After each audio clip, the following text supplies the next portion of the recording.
अस्सलाम वालेकुम। Welcome back to my YouTube channel Mispa Saif vlogs. कैसी है मेरी यूट्यूब फैमिली? आई होप आप सब ठीक होंगे। मैं भी ठीक हूँ अल्हम्दुलिल्लाह। तो गर्मी जैसे कि बहुत ज़्यादा अब शिद्दत पकड़ गई है। अब तो किचन में खड़े होकर काम करते हैं ना तो पता चलता है कि गर्मी वाकई आ गई है। वैसे घर में तो आम बंदा मतलब किचन का काम ना कर रहा हो तो फिर गर्मी इतनी फील नहीं होती। तो बस अभी मेरे भी जो कपड़े थे सर्दियों वाले वो भी वैसे ही पड़े हुए थे, गर्मियों वाले निकालने वाले थे। तो मैंने कहा चले मैं आज ये काम तो ख़त्म करूँ ना। आज हम लोगों ने अफ्तार दावत पे जाना था अपनी नंद की तरफ, तो उन्होंने हमें इनवाइट किया हुआ था।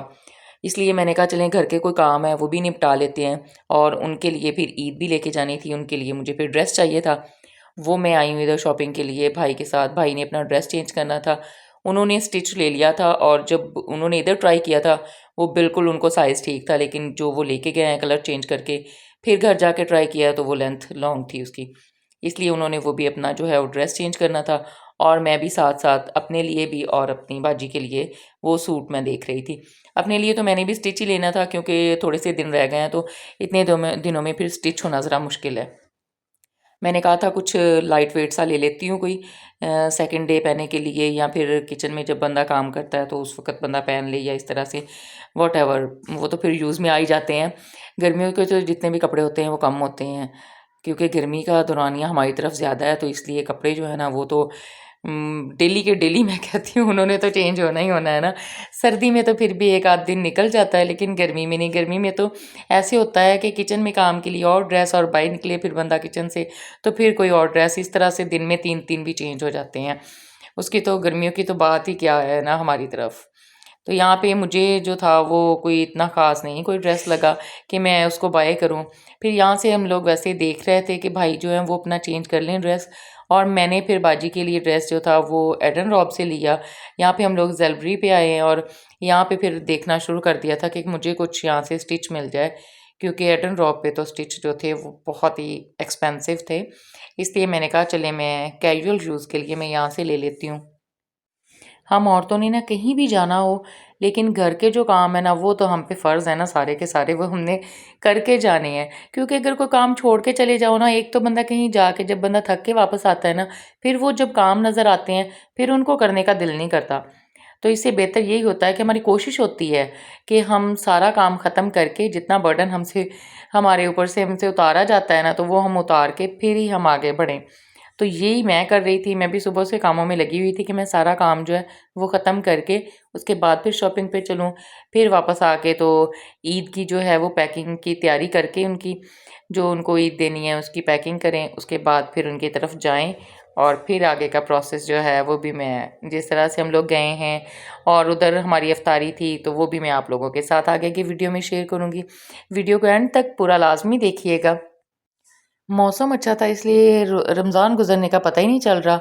माशाल्लाह से अब तो इतने कम रोज़े रह गए हैं, तीसरा अशरा भी स्टार्ट हो गया और बस ऐसे ही दिन तो जैसे ही शुरू होता है वो इतनी जल्दी ख़त्म हो जाता है, पता ही नहीं चलता। और ये तो सिर्फ़ 1 महीना तो बस गिने-चुने दिन थे, तो वो भी ख़त्म होते जा रहे हैं। उसके बाद मैंने बैग लेना था, हम लोग फिर इधर आ गए, यहाँ से बैग देखने लग गए थे कि कोई बैग पसंद आता है या नहीं, वो भी बाय करना था एक। मेरे साथ छोटा बेटा जो है वो भी ज़िद करके मेरे साथ आ गया था। वो कह रहा था नहीं, नहीं मम्मा मैंने आपके साथ जाना है। हालाँकि मैंने उसको मना किया था बेटा बाहर गर्मी है, धूप है, आपका रोज़ा है तो आप ना घर में रेस्ट करो। लेकिन नहीं, उसने कहा बच्चों को जैसे आदत होती है ना कि वो माँओं के साथ जाएँ शॉपिंग के लिए, तो वो बड़ा ना उनको एक्साइटमेंट फ़ील होती है ऐसे जाने में। और ये हम लोग घर फिर सारी चीज़ें लेके आ गए थे। यहाँ पे पैकिंग में मेरा बेटा जो है वो मेरे साथ हेल्प कर रहा है। वो कह रहा है मम्मा मैं पैक करता जा रहा हूँ, आप मुझे सिर्फ़ बताती जाएँ।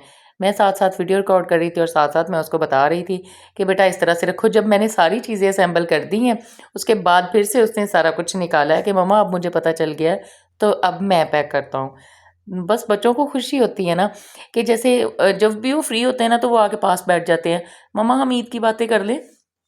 तो मैं उनसे कहती हूँ तो ईद की बातें कौन-सी होती हैं? तो फिर वो मेरे साथ ना ऐसे करते हैं कि हम मम्मा हम लोगों का मेन्यू क्या होगा first day, second day, third day, और हम लोगों ने जाना किधर-किधर है।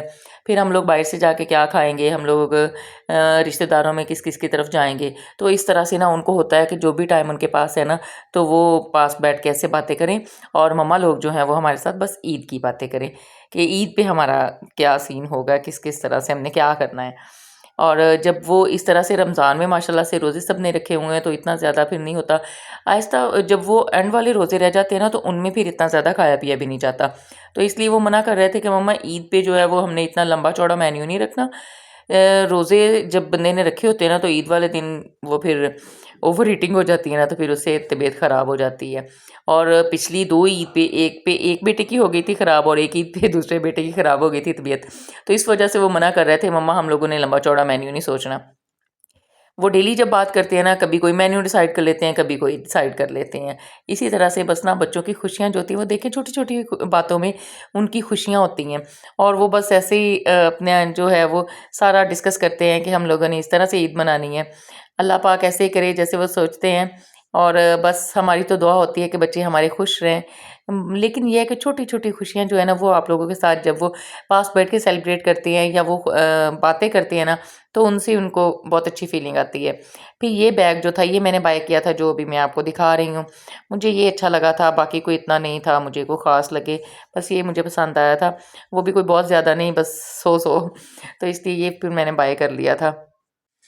एक जो मेरी ननद है वो ज़रा दूर हैं, तो उनको हम लोग पैसे भेज देंगे और जो पास वाली हैं उनके उनकी तरफ हम लोग खुद लेके जाएँगे।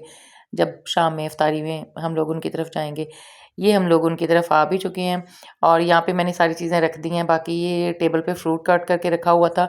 जो मर्दों की इफ्तारी थी वो उनके डेरे पर थी क्योंकि वहीं पे देगें वग़ैरह बननी थी और फिर सारा इंतज़ाम जो था वो उधर ही था और हम सिर्फ़ 2-3 औरतें थीं जो घर में थीं। और हम लोगों ने सिर्फ़ अपने हिसाब का ही काम करना था। लेकिन यहाँ पे स्ट्रॉबेरी शेक जो है वो बेटा मेरा बना के गया था क्योंकि बेटे जो थे वो पहले आ गए थे। मैं और मेरे हस्बैंड वो हम लोग शाम में आए हैं और बेटे जो थे वो दोपहर में आ गए थे। उसने यहाँ पे स्ट्रॉबेरी शेक बनाया है और बाकी की स्ट्रॉबेरी जो थी वो कह रहा था मम्मा आप इसको वॉश कर दो साफ़ करके ना, वो फिर मैंने यहाँ पे वॉश की है, साफ़ की है पहले उसको फिर वॉश किया है, फिर यहाँ पे रख दिया है। मैंने कहा चलें पानी खुश्क हो जाए। ये वो पानी बना के रख गया है, इसको कह रहा था मम्मा अभी थोड़ी देर में आप ठंडा कर दीजिएगा। तो मैं अभी इसमें थोड़ा ठहर के ना थोड़ा-सा टाइम तो फिर मैं इसमें बर्फ़ शामिल करूँगी ताकि ये थोड़ा-सा ठंडा हो जाए क्योंकि ये ठंडा ही अच्छा लगता है। बाकी जो चीज़ें थी वो आहिस्ता-आहिस्ता बाजी लोग यहाँ पे बैठे मुझे बना-बना के दे रहे थे, तो मैं बाहर टेबल पे लगाई जा रही थी कि हम जो 3 औरतें हैं, हमने तो यहाँ पे इफ्तारी करनी है। और ये सारा काम वो कर रही हैं, वो किचन में बैठ के काम करती हैं, तो इसलिए वो यहाँ पे बैठ के काम कर रही हैं और साथ में हँस रही थी कि अच्छा आप वीडियो तुम बनाती जाओ। तो मैंने बस ये ऐसे कह रहे थे कि मेस इतना हुआ है किचन में तो आप वीडियो बना रहे हो। मैंने कहा कोई बात नहीं, जब इस तरह से लंबा-चौड़ा काम होता है तो ऐसे ही होता है सारा सिस्टम, पता है ये सबको। इस तरह से हम लोग अपने आप को ये नहीं कि पता नहीं क्या बना के पेश करना है, जो हैं बस वही हैं। और यहाँ पे हस्बैंड भी साथ है और उनकी तबीयत बहुत ज़्यादा ख़राब थी, वो इधर आके लेट गए थे। हालाँकि बाजी उनको बोल रही थी कि आप भी डेरे पे चले जाओ, वहाँ पे इफ्तारी करनी है आप लोगों ने। तो वो कह रहे थे मैं घर में ही ठीक हूँ, लेकिन फिर भी नहीं थोड़ी-सी देर के लिए कह रहे थे कि जाएँ आप। वो उठ के चले गए थे, मैंने यहाँ पे इफ्तारी का थोड़ा टाइम रह गया था, मैंने सारी चीज़ें जो थी वो टेबल पे सेट कर दी कि यहाँ पे थोड़ी बहुत इफ्तारी कर लें हम लोग।